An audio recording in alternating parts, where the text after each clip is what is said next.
উত্তরবঙ্গের পাহাড়ের কোলে তিস্তার গর্জন করা স্রোতের পাশে গড়ে উঠেছে সেবক, যেখানে প্রকৃতি আর ভক্তি একসাথে জড়িয়ে আছে।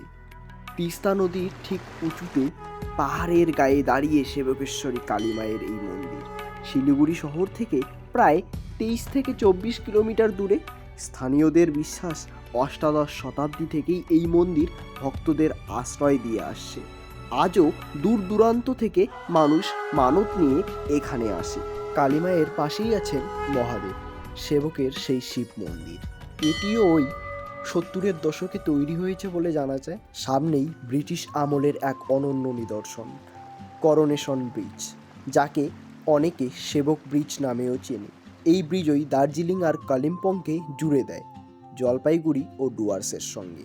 তিস্তা নদীর ওপরে তৈরি এই আর্চ ব্রিজের ভিত্তি রাখা হয়েছিল 1937 সালে আর সম্পূর্ণ হয় 40-এর দশকের শুরুতে ব্রিটিশ রাজের রাজা ষষ্ঠ জর্জের রাজ্যাভিষেকের স্মৃতিতে। একদিকে তিস্তার বয়ে চলা জল আর ব্রিজের ঐতিহাসিক গর্ব, অন্যদিকে কালী ও শিবের আরাধনায় ভরা মন্দির। সব মিলিয়ে সেবক আজ উত্তরবঙ্গের এক অনন্য তীর্থ ও পর্যটন স্থান। সো হে গাইস, আমার নাম দেবাশিস বর্মন আর আপনারা দেখছিলেন এক্সপ্লোরার দেবাশিস। ভিডিওটি কেমন হয়েছে অবশ্যই জানাবেন আর ফলো করে সাপোর্ট রাখবেন।